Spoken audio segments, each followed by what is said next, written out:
Welcome to our channel, your gateway to the most spine-chilling tales and unnerving true stories. Today, we present a harrowing true account, the Blood Moon. Get ready to be on the edge of your seat as we delve into this unsettling narrative. But be warned, comfort is the last thing you'll find here. Laura, a skeptical journalist, had been itching for a big story, something that would really make her career. She had been hearing rumors about a small, seemingly ordinary town called Red Creek. The townspeople whispered about strange happenings, whispers of vengeful spirits that haunted the forest surrounding the town.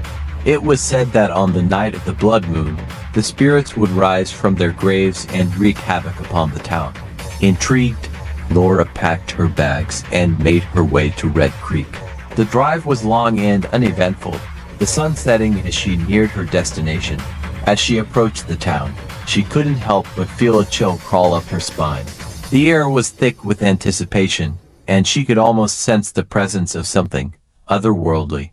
She checked into a small, run-down motel on the outskirts of town and grabbed a quick bite to eat at the diner. The locals eyed her warily, exchanging nervous glances whenever she entered the room. They were clearly aware of her intentions, but most were too afraid to speak out against it.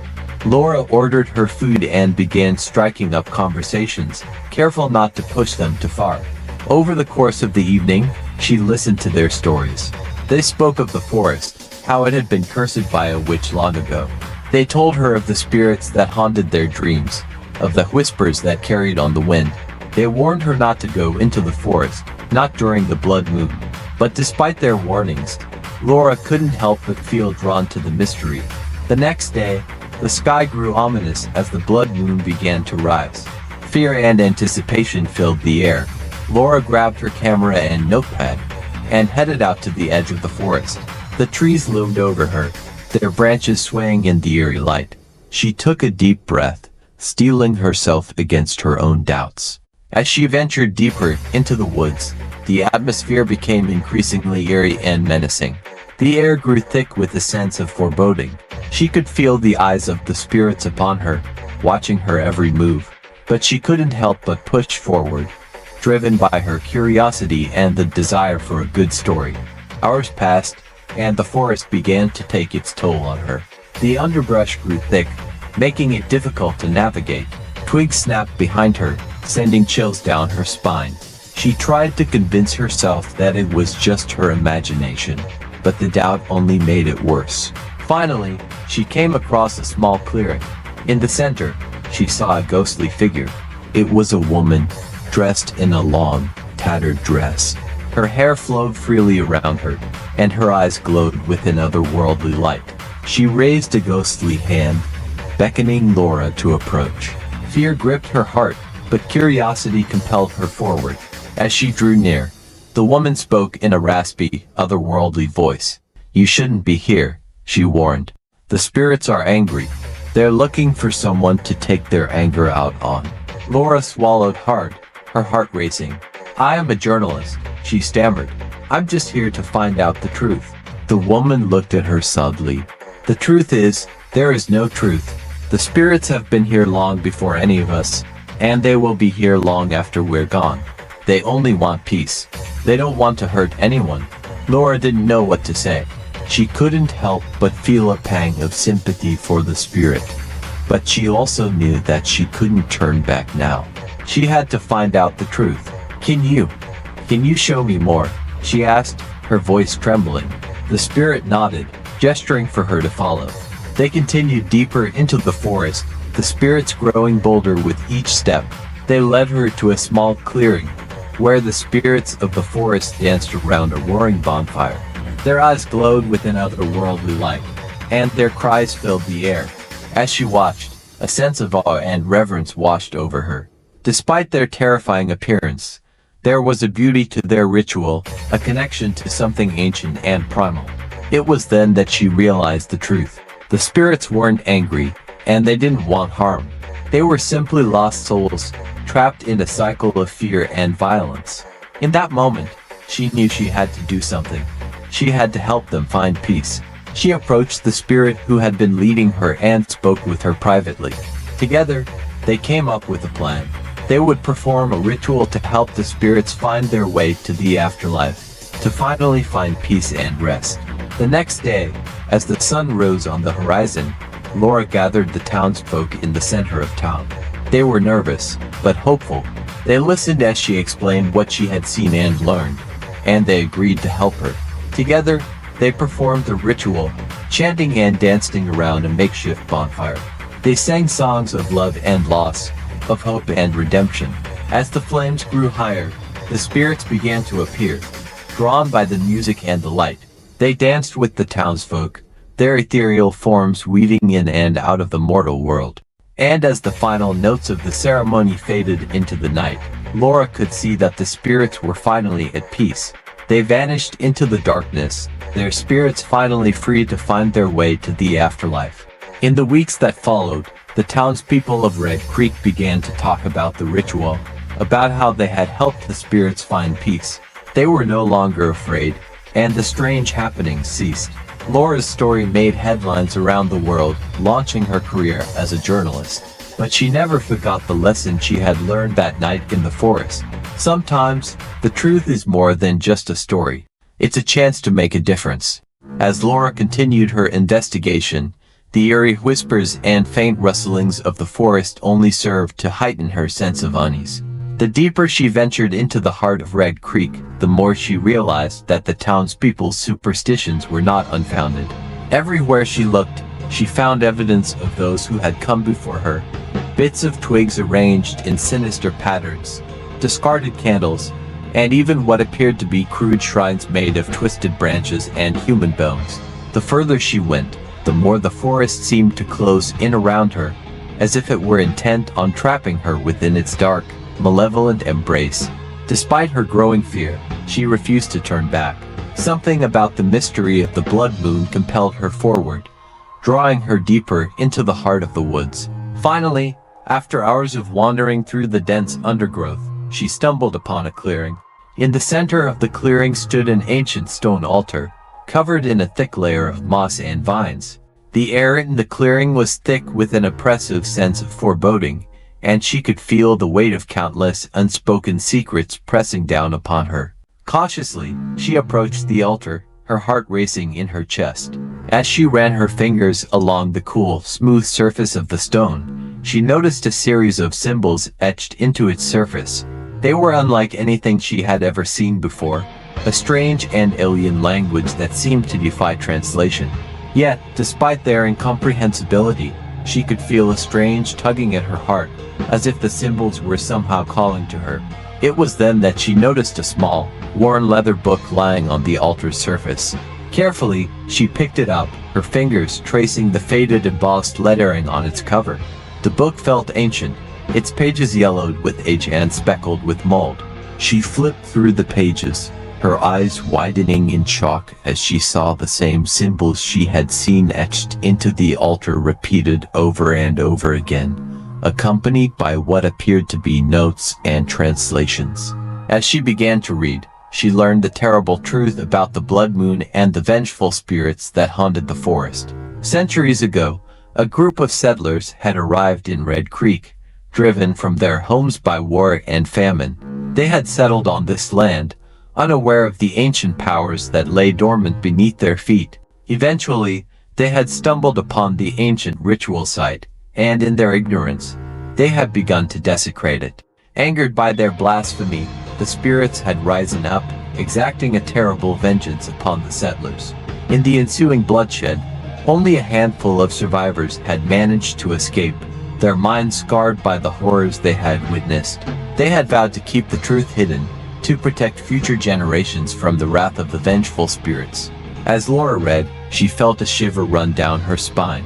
She knew now that she was in grave danger, but it was too late to turn back. The spirits had sensed her presence, and they would not rest until she had paid for her transgressions. She continued to read, searching desperately for some way to appease the angry spirits and escape the forest alive. Hours passed as she pored over the ancient text, her mind racing with the implications of what she had read. Finally, she found a passage that spoke of a ritual that could be performed during the blood moon to appease the spirits and restore balance to the forest. The ritual was complex and dangerous, requiring the sacrifice of a pure soul as an offering to the spirits. As she read the final lines of the book, her heart sank. There was no way for her to complete the ritual without endangering the life of someone else. She was trapped, with no way out. The spirits were closing in, and she knew that she would not survive the night. With a heavy heart, she gathered her things and began the long, desperate journey back to town. The forest seemed to come alive around her. As she walked, the whispers of the spirits growing louder and more insistent with each passing moment. She could feel their eyes upon her, their hatred burning like a brand upon her skin. She knew that she was doomed, that there was no escape from the ancient curse that had been placed upon her. As she stumbled through the trees, her mind racing with fear and despair, she couldn't help but wonder if there was anything she could have done differently. Perhaps there was some other way to appease the spirits, some other path she could have taken. But deep down, she knew the truth. The spirits had chosen her, and now she was fated to become yet another casualty in their endless war against the living. Finally, she emerged from the forest, stumbling back into the relative safety of Red Creek. The townspeople looked at her with fear and suspicion, their eyes filled with doubt and mistrust. She knew that they could see the terror in her eyes, the knowledge of what she had seen and experienced etched onto her face. She tried to explain, to warn them, but no words would come. All she could do was stand there, silent and broken, as the sun set on another blood moon and the spirits of the forest closed in around them, waiting for their next victim. As she stood there, alone and broken, she realized that the horrors she had witnessed would haunt her for the rest of her days. The knowledge of the ancient ritual, the symbols and their hidden meanings, would be her burden to bear. And as the years passed, and the blood moons came and went, she knew that she would always be a part of the forest's dark, terrible secret. But even as she accepted her fate, she also found a small measure of comfort in the knowledge that she had tried. She had read the ancient book, she had searched for a way to appease the spirits, and even though it had not been enough, she had at least done everything in her power to try. And in the end, that was all anyone could ask of themselves. So she stood there, beneath the pale light of the blood moon, and she waited. She knew that the spirits would come for her one day, just as they had come for her ancestors before her. And when they did, she would face them with courage and dignity, just as they had faced their own fates. For she was now a part of the forest, and the forest was a part of her. And no matter what happened, she would never be free from its grasp. As dawn breaks across Red Creek, Laura emerges from the forest, her clothes torn and muddied. She looks weary but determined. The events of the past 2 nights have left her shaken to the core, but she has managed to find an old map that could lead her to the heart of the mystery. The map shows her the way to a hidden cave, deep within the forest. The cave entrance is obscured by overgrown vines and ancient moss. Laura carefully cuts her way through, her heart racing with anticipation and fear. As she steps inside, she is greeted by the musty smell of damp earth and the flicker of distant torches. The cave stretches far into the darkness, the walls adorned with ancient carvings and strange symbols. Following the map, she navigates the twisting passageways, her footsteps echoing through the stillness. The air grows colder as she ventures deeper, and she begins to suspect that she is getting closer to the source of the spirit's power. Finally, she comes to a large chamber, where a strange altar stands at its center. On top of the altar lies a glowing orb, pulsing with an otherworldly energy. Laura stands there, staring at the orb in awe and horror. She knows that this must be the source of the spirit's power, but she is torn between destroying it and trying to find some way to appease them. As she struggles with her decision, she hears a soft voice behind her. "You found us." She turns to see a figure standing in the shadows, shrouded in a tattered cloak. It is the ghost of a woman, her features obscured by the darkness. She steps forward, her movements graceful despite her ethereal form. "I am one of the many spirits trapped here," she says, her voice barely more than a whisper. "I was once a villager, like yourselves. I came to this forest seeking answers, just as you have. But I was not prepared for what I found. Laura listens intently, her heart pounding in her chest. The woman continues, her voice haunted and full of sorrow. This forest has always been sacred to us. It was our home, and we thought it would always be so. But the blood moon came, and with it, a darkness greater than any of us could have imagined. Our ancestors brought that darkness here, and now it consumes us all. She pauses, taking a shaky breath. There were those who sought to stop it, to protect our village. They tried to banish the darkness, to seal it away in this very cave. But they failed, and now we are all trapped here, doomed to wander these halls until the end of time. Laura is silent for a long moment, trying to process the woman's words. She feels a deep empathy for the spirit, but she also knows that she cannot let the darkness continue to consume her village. Gently, she reaches out to touch the glowing orb, feeling its power pulse through her fingers. There must be another way, she says, her voice firm. A way to set you free, and end this cycle. The spirit of the woman steps closer, studying Laura's face. Her eyes are filled with hope and fear. You are brave, my child, she whispers, but be warned. The path you choose will not be an easy one. The darkness is ancient and powerful, and it will not give up its hold on us easily. Laura nods, her resolve strengthening. She takes one last look at the glowing orb before turning away. Then I will find another way, she says. I will find a way to save you all.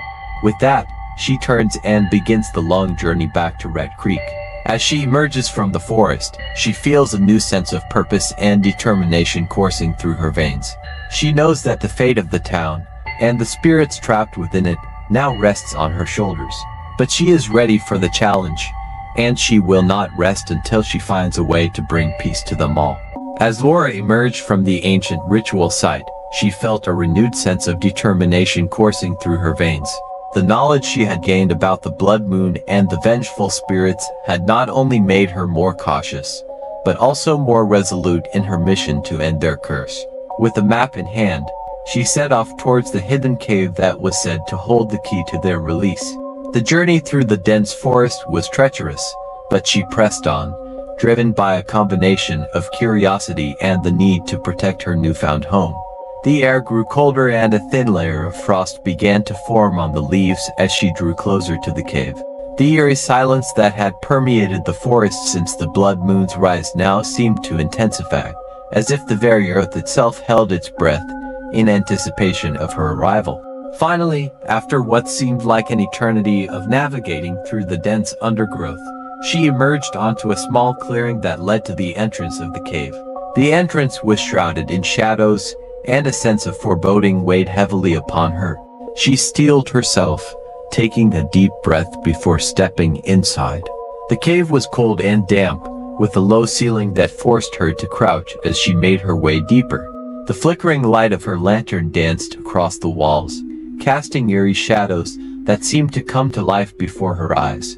She followed the map, carefully avoiding the patches of loose rock and the icy pools that threatened to send her tumbling down into the darkness below.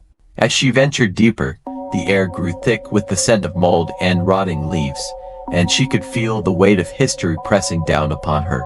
The spirits that she had encountered before seemed to grow stronger here, their whispers echoing through the cavern like a chorus of the damned. Finally, she reached a chamber at the center of the cave where the source of the spirit's power lay hidden, an ancient altar, covered in symbols and surrounded by candles. She knew that destroying the altar would put an end to the blood moon cycle, but she also knew that such an action could have dire consequences. The spirits had been trapped here for centuries, and their fury at being released would be unimaginable. She stood before the altar, hesitating. She closed her eyes, trying to clear her mind and focus on the decision before her. In the silence of the cave, she could hear her own heart pounding, the blood coursing through her veins. She knew that there was no turning back now. I am here, she whispered, her voice barely audible over the sound of her own breath. I am ready to face you. Slowly, the air around her seemed to shift, and a figure began to materialize before her. It was the spirit of a woman, her long hair flowing around her like a shroud. Her eyes were empty sockets, and her skin was pale as porcelain. She looked at Laura with an expression of infinite sadness. "I am the one who cursed this village," the spirit said, her voice little more than a whisper. "I was wronged by those who lived here, and in my anger, I set loose a power that I could not control." Laura felt a mixture of pity and horror wash over her. She wanted to hate this woman, to condemn her for the suffering she had caused, but she could not help but feel a sense of understanding and empathy for her as well. "What must I do?" she asked, her voice trembling slightly. "How can I undo what has been done?" The spirit sighed, her translucent form shimmering in the flickering light of the candles. "You must find a way to balance the scales, my child," she said. "You must right the wrongs that were committed, and offer redemption to those who are now trapped within these walls." Laura nodded, her mind racing with possibilities. "I will find a way," she said, her voice steady despite her fear. "I will bring peace to Red Creek, and end the cycle of suffering that has plagued us all." The spirit smiled suddenly, her empty sockets seeming to glow with a faint light. "Then you have already won, my child," she said. "For it is not the power of the altar that holds us captive, but the weight of our own regrets. You have shown compassion where others have shown only anger, and in doing so, you have set us free." With those words, the spirit faded away, and the air in the chamber seemed to grow still once more. Laura looked down at the ancient altar, her heart heavy with the weight of the responsibility that lay before her.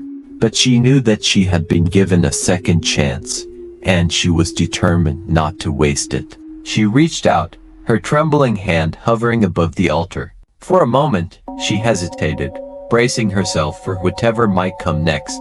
Then, with a deep breath, she brought her hand down, shattering the altar into a million pieces. As the last shard of stone struck the ground, the cavern was filled with a blinding light, and a sound like 1,000 bells ringing filled the air.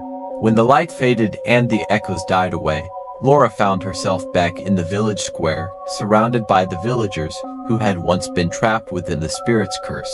They looked at her with a mixture of awe and gratitude, and for the first time in centuries, they knew peace.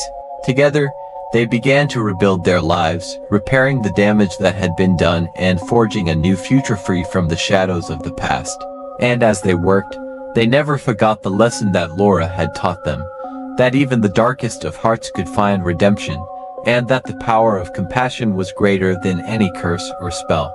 The forest of Red Creek fades into the distance as Laura stands at the edge of the town, her heart racing and her body aching from the ordeal she has just endured.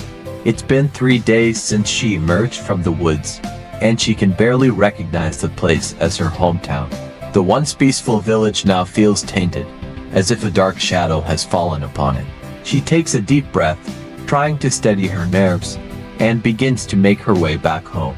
Her family is overjoyed to see her, but they can't help but notice the change in her. She's distant, withdrawn, and obsessed with finding answers to the questions that still plague her mind.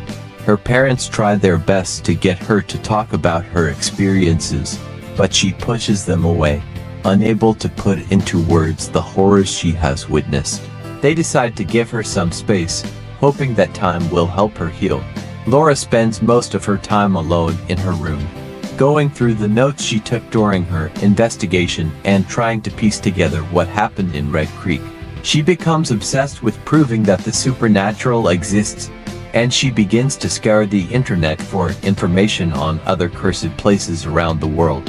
Her search leads her down a dark path, deeper into the realm of the unknown. One night, while browsing through an obscure occult forum, she stumbles upon a thread about a remote village in Romania where people have been disappearing under strange circumstances. Intrigued, she decides to investigate further. After some digging, she manages to track down the last person who had contact with one of the missing villagers. Excited by the prospect of finding more answers, she books a flight to Romania without hesitation. The journey to Romania is long and arduous, but she doesn't mind the discomfort.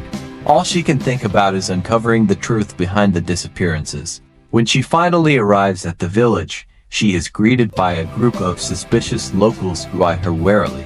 They tell her that they have had their fair share of strangers coming to poke around and asking questions, and they are wary of trusting anyone. Laura assures them that she only wants to help, but they remain skeptical. Determined to prove herself, Laura spends days interviewing the villagers and searching for any clues that might lead her to the truth. She follows a trail of strange symbols and unsettling whispers that lead her deeper into the heart of the village and into the surrounding woods. As she ventures further, she begins to feel a growing sense of unease, as if something sinister is watching her every move. One night, while camping in the woods, she is awoken by the sound of whispering leaves and feels a cold breath on the back of her neck. She turns around, her heart racing, and sees a figure standing in the shadows. It's the same apparition she encountered during her investigation in Red Creek, and it appears to be beckoning her forward. Torn between fear and curiosity, she hesitates for a moment before deciding to follow the spirit. The spirit leads her to a hidden clearing where an ancient stone circle stands, surrounded by candles and offerings. As she approaches, she realizes that this is the source of the village's troubles.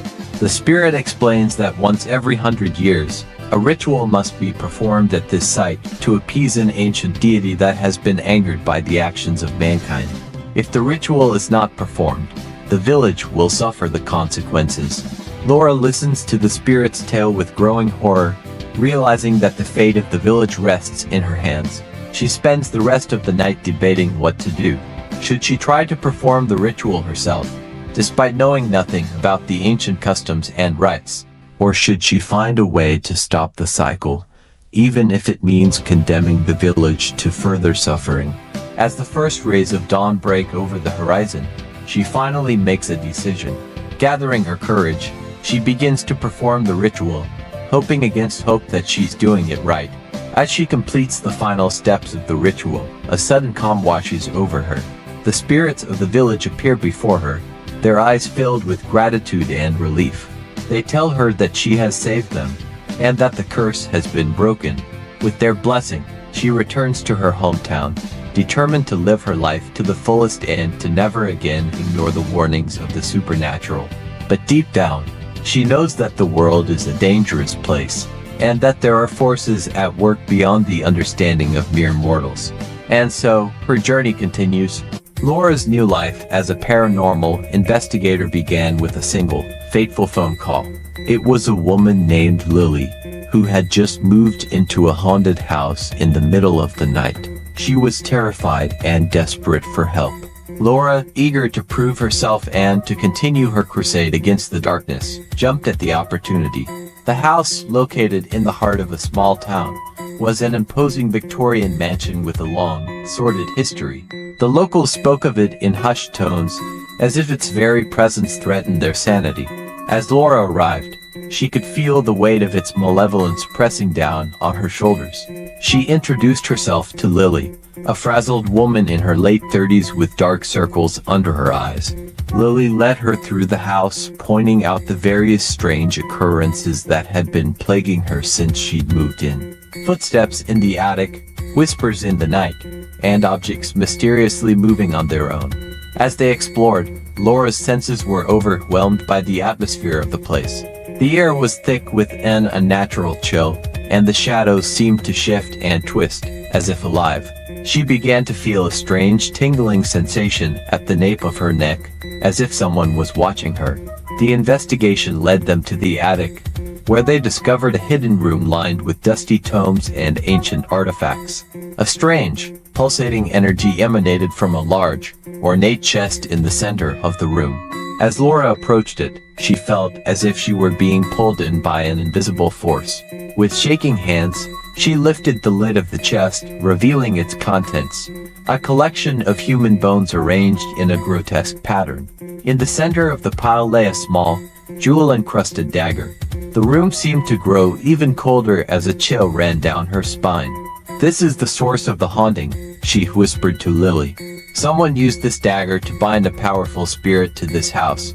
We need to destroy it, or banish the spirit." Lily looked at her with wide, terrified eyes. "But what if it doesn't work?" she asked. "What if the spirit gets loose?" Laura took a deep breath, steeling herself for what she was about to do. Then we'll have to find a way to appease it, she said, her voice steady despite the tremors of fear running through her body. We'll have to find out what it wants, and give it what it needs. They performed the ritual as outlined in one of the ancient texts they'd found in the library. The words were in a language Laura had never heard before, but she spoke them with conviction, her voice echoing through the dusty attic. As they finished, a blinding light filled the room, and a deafening roar filled their ears. When the light faded and the silence returned, they looked at each other, their hearts pounding in their chests. The spirit had been released, but it had not attacked them. Instead, it floated toward them, its features twisted into an expression that was both sad and angry. "My name is Amelia," it said, its voice soft and ethereal. "I was betrayed by my master and imprisoned here. I did not mean for the darkness to consume this house and its inhabitants." Laura listened, her heart going out to the spirit.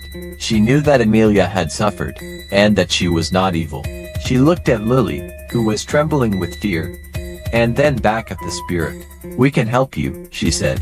"We can find a way to free you from this place, and help you find peace." Together, they worked tirelessly to uncover the truth about Amelia's past and to find a way to release her from the curse. They traveled the world, following clues and piecing together the fragments of Amelia's story. Along the way, they encountered other spirits who had been wrongfully imprisoned, and they vowed to help them as well.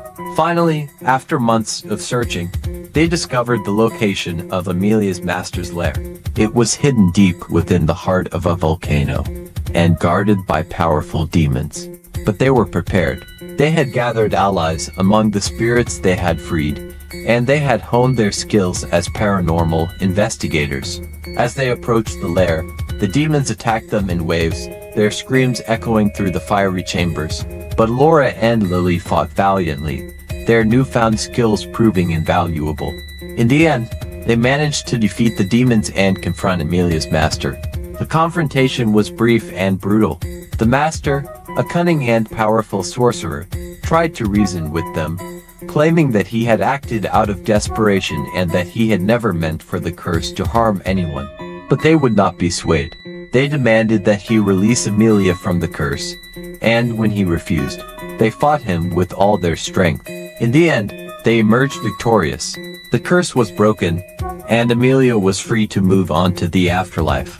Before they left, they destroyed the artifacts that had been used to bind her, ensuring that no one else would ever suffer the same fate. As they made their way back to the world of the living, Laura and Lily looked at each other with a mixture of relief and determination. They had faced down the darkness and emerged unscathed. They had proven that even the most powerful forces could be overcome with courage, determination, and the help of friends. From that day forward, they continued their crusade as paranormal investigators, traveling the world and helping those who had been touched by the supernatural. And though the shadows still lurked in the corners of the world, they knew that they would never have to face them alone. Their adventures would become the stuff of legend, inspiring countless others to stand up against the darkness and fight for what was right. And as they journeyed from one case to the next, they would always be reminded of the day they faced their first haunting, and how it changed their lives forever. As Laura's plane descends into the city, she can't help but feel a sense of dread wash over her. She has been tracking down leads on the organization she stumbled upon during her investigations, and it has led her here, to the heart of its operations. The city is bustling with life, but beneath the surface, an undercurrent of darkness seems to flow through its streets like an unseen river. Her contact, a former ally from Red Creek who now goes by the name of Ethan, meets her at the airport. Ethan has been living a double life since their last encounter. By day, he works in a high-profile position at the organization, feeding them false information while secretly passing along whatever he can to Laura.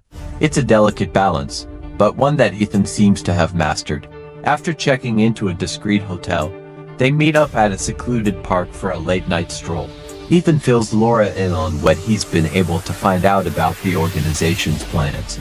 They call themselves the Order of the Blood Moon, and they believe that the power of the vengeful dead can be harnessed to achieve eternal life and unimaginable power. The Blood Moon is merely a catalyst, a signal to begin their rituals. They've been gathering artifacts and relics from all over the world, Ethan whispers, his voice barely audible over the sounds of the city. They've been using them to create some sort of machine that will amplify the spirit's energy.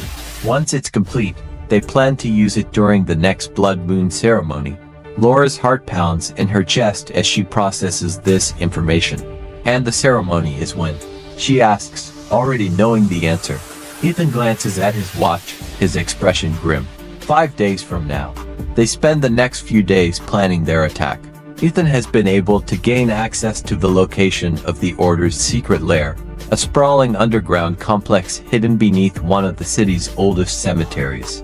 They will need to move quickly and quietly if they are to have any hope of stopping them. The day before the ceremony, they gather their supplies and prepare for the infiltration. Laura has her trusty camcorder, Ethan his weapons and explosives. They sneak into the cemetery under the cover of darkness and make their way towards the entrance of the lair. The air grows colder and more oppressive as they approach, the smell of incense and burning candles filling their noses. The entrance to the lair is hidden behind a massive stone altar. Ethan expertly disables the security system, and they slip inside. The lair is a maze of tunnels and chambers, illuminated by flickering candles and strange, arcane runes etched into the walls. They can hear the murmur of voices and the sound of ritualistic chanting echoing through the halls. They make their way through the lair, avoiding guards and traps alike. Laura's heart races as she records everything she sees on her camcorder, knowing that this footage will be crucial in exposing the Order and their plans. They eventually find themselves in the heart of the complex, where the machine they've been hearing about stands waiting, its glowing crystals pulsing with an ominous energy. Ethan nods at her, signaling that it's time. She takes a deep breath and activates a small device she's been carrying. The lair is plunged into darkness as the lights flicker out, and she and Ethan spring into action. They manage to dismantle the machine before the Order's members can react, cutting the power source and severing the connections between the crystals. As the last crystal crashed to the ground, the power over the spirits seems to fade. The vengeful dead begin to dissipate, their anger and hatred evaporating like smoke. The air grows still, and the cacophony of chanting and screams dies down to nothing. Weary but triumphant, Laura and Ethan make their way back towards the exit. They emerge from the lair just as the first rays of dawn break over the horizon, bathing the world in a warm, golden light. The Order of the Blood Moon lies in ruins, its members scattered or captured by the authorities. As they walk away from the cemetery, their footsteps echoing through the quiet streets, they know that their work is far from over. The world is still full of darkness and danger, and there will always be those who seek to harness the power of the dead for their own twisted ends. But for now, at least, they have saved the world from the machinations of the Order of the Blood Moon.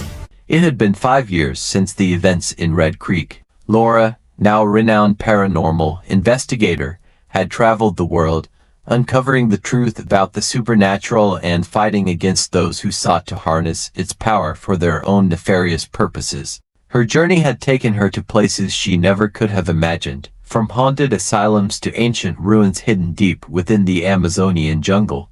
But no matter how far she ran, how many secrets she uncovered, the memories of Red Creek always seemed to follow her like a shadow. One day, she received a cryptic message from an anonymous source, leading her to a small town in rural Japan. The townspeople were living in fear, convinced that their village was cursed by the spirits of the dead. As she investigated further, she discovered that the source of the curse was a nearby abandoned shrine, long forgotten by the world. The spirits had been trapped there, their rage and anger growing with each passing day. Determined to put an end to their suffering, Laura set out to find a way to release them peacefully. She consulted with various experts, poring over ancient scrolls and texts in search of a solution. In the end, she discovered a ritual that could free the spirits from their torment, but it would require the help of a shaman who was said to live deep within the forest surrounding the shrine. With the help of her trusted ally from Red Creek, they journeyed deep into the heart of the forest, navigating their way through dense foliage and treacherous terrain. The air was thick with tension, the whispers of the spirits echoing through the trees. As they drew closer to the shaman's hidden village, they were ambushed by a group of hooded figures. It was the organization, the one she had thought she had destroyed years ago. A fierce battle ensued, with Laura and her ally fighting for their lives against the organization's elite forces. They were outnumbered and outmatched, but their determination and courage carried them through. Eventually, they managed to defeat their enemies, but not before sustaining severe injuries themselves. Weary and battered, they stumbled upon the shaman's village. The elderly woman was kind and wise, and she agreed to help them with the ritual. As they prepared for the ceremony, Laura confessed to the shaman about her own experiences in Red Creek, and the weight of her guilt and responsibility for the suffering she had caused. The shaman listened with compassion and understanding, and she gave Laura a small amulet, saying that it would help her find peace. The day of the ritual dawned, and the people of the village gathered around the shrine. The air was thick with anticipation and fear, as they waited for the spirits to be set free. As Laura and her ally began the ceremony, the spirits began to stir, their anger and rage rising like a storm. But amidst the chaos, Laura felt a new sense of purpose and strength, fueled by the knowledge that she was doing the right thing. The ritual reached its climax, and with a blinding flash of light, the spirits were released from their eternal torment. They vanished into the forest, their spirits finally at peace. The villagers breathed a collective sigh of relief, and Laura and her ally were hailed as heroes. But even as they basked in the afterglow of their victory, they knew that their journey was far from over. For Laura, the events of that day would mark the end of one chapter in her life, and the beginning of another. She had finally found a measure of peace, but she also knew that the world was still full of places where the supernatural lurked in the shadows, waiting to be discovered. And as long as there was suffering and injustice, she would be there to fight against it, using the knowledge and experience she had gained to make the world a better place. As she stood amidst the ruins of the shrine, watching the sun set over the forest, she felt a newfound sense of purpose and determination welling up inside her. For though the curse had been lifted, there were still many more mysteries waiting to be solved, many more battles yet to be fought. And as long as she had the strength to continue, she would never stop searching for the truth, no matter where it might lead her. Thank you so much for joining me on this cinematic journey.